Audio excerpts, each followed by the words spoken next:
اعوذ باللہ من الشیطان الرجیم۔ پناہ مانگتا ہوں میں اللہ کی شیطان مردود کے شر سے۔ وَلَقَدْ آتَيْنَا مُوسَى الْكِتَابَ وَقَفَّيْنَا مِن بَعْدِهِ بِالرُّسُلِ وَآتَيْنَا عِيسَى ابْنَ مَرْيَمَ الْبَيِّنَاتِ وَأَيَّدْنَاهُ بِرُوحِ الْقُدُسِ أَفَكُلَّمَا جَاءَكُمْ رَسُولٌ بِمَا لَا تَهْوَىٰ أَنفُسُكُمُ اسْتَكْبَرْتُمْ فَفَرِيقًا كَذَّبْتُمْ وَفَرِيقًا تَقْتُلُونَ۔ اور ہم نے موسیٰ کو کتاب دی اور اس کے بعد پے در پے رسول بھیجے، اور مریم کے بیٹے عیسیٰ کو ہم نے واضح نشانی عطا کی اور روح القدس سے اس کی مدد کی۔ پھر کیا ایسا نہیں ہوا کہ جب کبھی کوئی رسول تمہارے پاس تمہاری خواہشات نفس کے خلاف کچھ لے کر آیا تو تم نے تکبر کیا اور کسی فریق کو تو جھٹلا دیا اور کسی فریق کو قتل کر دیا۔ حاشیہ نمبر 79۔ بنی اسرائیل کی نافرمانیوں اور بدعمالیوں کی رویداد تسلسل کے ساتھ پیش کی جا رہی ہے۔ اللہ تعالیٰ نے ان کی ہدایت کے لیے موسیٰ علیہ السلام کو مبعوث فرمایا اور کتاب ہدایت تورات عطا کی۔ بنی اسرائیل نے موسیٰ علیہ السلام کو ان کے احسانات اور اللہ کی نعمتوں کے باوجود ایذائیں پہنچائیں اور دین کا مذاق اڑایا۔ تورات سے ہدایت حاصل کرنے کے بجائے اسے برکت اور حصول دنیا کا ذریعہ بنا لیا اور گمراہی میں غرق ہو گئے۔ یہ اللہ کا فضل و کرم تھا کہ ان کی ہدایت و رہنمائی کے لیے متواتر انبیاء علیہ السلام آتے رہے اور کتاب اللہ کے احکامات کو پوری طرح نافذ کرتے اور ان کی تبلیغ کرتے رہے۔ قرآن میں داؤد، سلیمان، زکریا اور یحییٰ علیہ السلام کا ذکر ہے۔ بالآخر عیسیٰ ابن مریم بنی اسرائیل کے آخری نبی مبعوث ہوئے اور ان کو بینات یعنی معجزات عطا کیے گئے، مثلا اللہ کے حکم سے مردوں کو زندہ کرنا، مٹی سے بنے ہوئے پرندے میں پھونک مار کر پرندہ بنانا، نابینا کی بینائی کا بحال کرنا اور کوڑ کے مریض کا شفا یاب کرنا، بحوالہ سورہ آل عمران آیت نمبر 49 اور سورۃ المائدہ آیت نمبر 110۔ اس طرح اللہ کی طرف سے بنی اسرائیل کی ہدایت و اصلاح کا مکمل اور جامع اہتمام ہوتا رہا، لیکن ان کی طرف سے ہمیشہ ہی اللہ تعالیٰ کی عنایت کا منفی جواب ملا۔ نبی علیہ السلام کی دعوت ان کی خواہشات نفس، دنیاوی مفادات اور ان کے باطل عقائد کے بالکل ہی خلاف ہوتی، چنانچہ وہ کھل کر اس کی مخالفت کرتے، یہاں تک کہ نبیوں کو قتل کر ڈالتے۔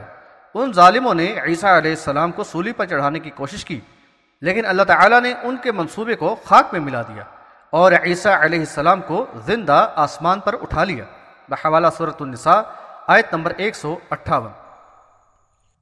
وَقَالُوا قُلُوبُنَا غُلْفٌ بَل لَّعَنَهُمُ اللَّهُ بِكُفْرِهِمْ فَقَلِيلًا مَّا يُؤْمِنُونَ۔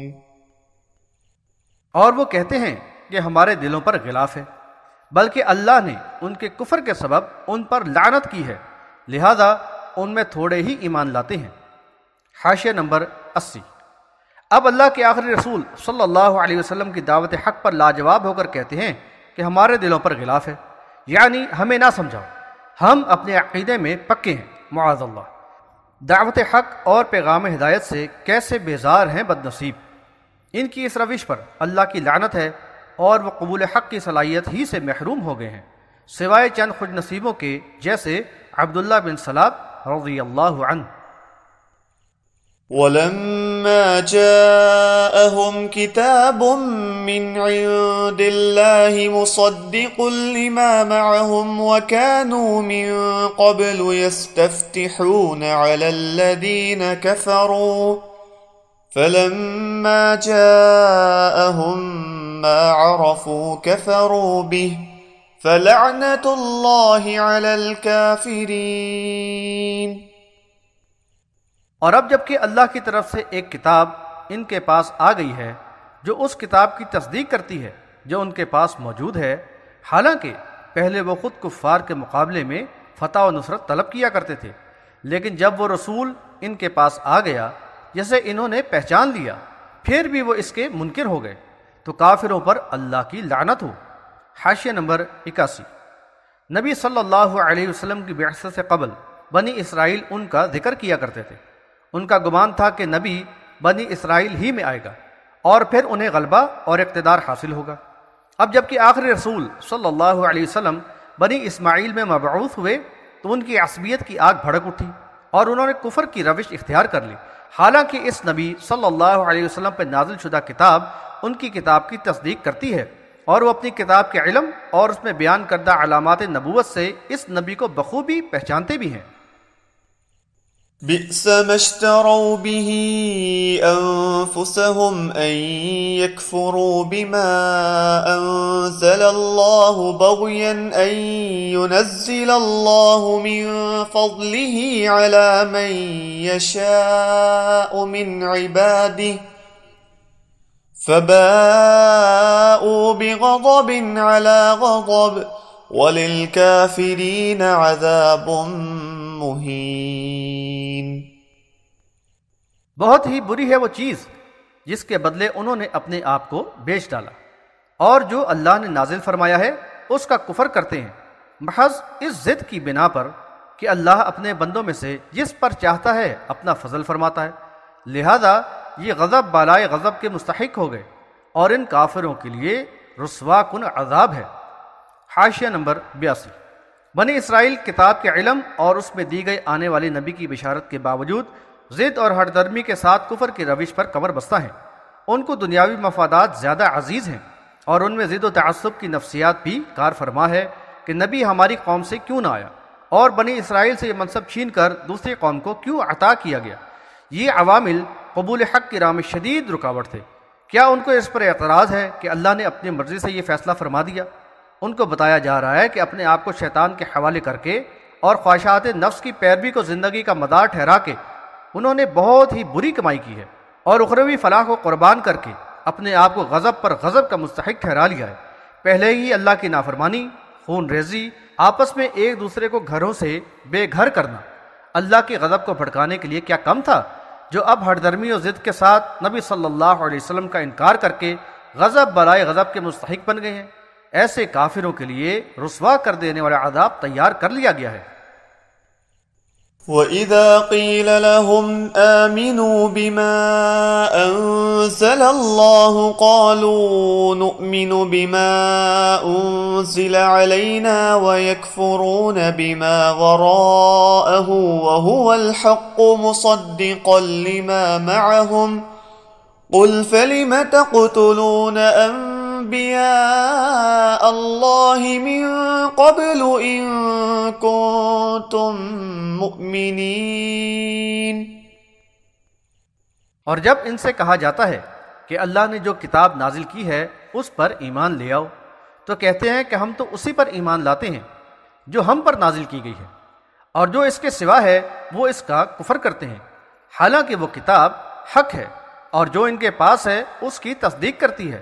ان سے کہو اگر تم واقعی ایمان والے ہو تو پہلے انبیاء کو کیوں قتل کرتے رہے ہو۔ حاشیہ نمبر 83۔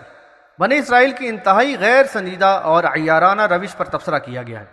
قرآن پر ایمان نہ لانے کے لیے یہ عذر پیش کرتے ہیں کہ ہم تو اپنے نبی پر نازل شدہ کتاب یعنی تورات پر ایمان لائے ہیں، لیکن فی الحقیقت ان کا ایمان تورات پر بھی نہیں۔ اگر تورات پر ان کا ایمان ہوتا تو وہ اللہ کے عذاب سے ڈرتے اور اپنے انبیاء علیہ السلام کو قتل نہ کرتے، اور نبی صلی اللہ علیہ وسلم اور قرآن پر بلا تعامل ایمان لے آتے، کیونکہ یہ ان کی کتاب کی تصدیق کرتا ہے۔ ان کو ماضی کے واقعات سے عبرت دلائی ہے کہ تمہیں ایمان کا دعویٰ ہے، لیکن کیا یہ بات یاد نہیں کہ موسیٰ علیہ السلام کے معجزات کے باوجود تم نے ان کی دعوت کا کیا اثر قبول کیا کہ سرکشی اور ظلم کی روش اختیار کر کے ان کی عدم موجودگی میں بچڑے کو ہی معبود بنا بیٹھے؟ کیا یہی تمہارے ایمان کا معیار ہے؟ یہ مضمون آیت نمبر 51 میں بھی آ چکا ہے۔ مصر کے قبطیوں کی غلامی نے بنی اسرائیل کو کفر و شرک پر مبنی توہمات اور رسومات ہی کا عادی بنا دیا تھا، اور ان میں ایمان و اخلاص بالکل ہی مفقود ہو چکا تھا۔ یہ کہتے ہوئے افسوس ہوتا ہے کہ آج یہ کلمہ گو بھی ایسے ہی عقائد و نظریات اور رسومات کو اپنا بیٹھے ہیں۔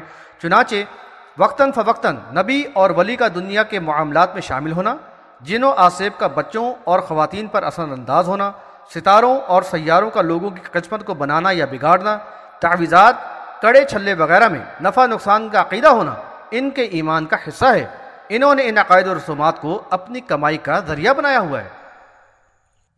وَلَقَدْ جَاءَكُم مُوسَى بِالْبَيِّنَاتِ ثُمَّ اتَّخَذْتُمُ الْعِجْلَ مِن بَعْدِهِ وَأَنتُمْ ظَالِمُونَ۔ ذرا غور کرو، موسیٰ تمہارے پاس کیسی واضح نشانیاں لے کر آئے تھے، لیکن تم نے پھر بھی ان کے پیچھے بچڑے کو معبود بنا لیا اور تم تھے ہی ظالم۔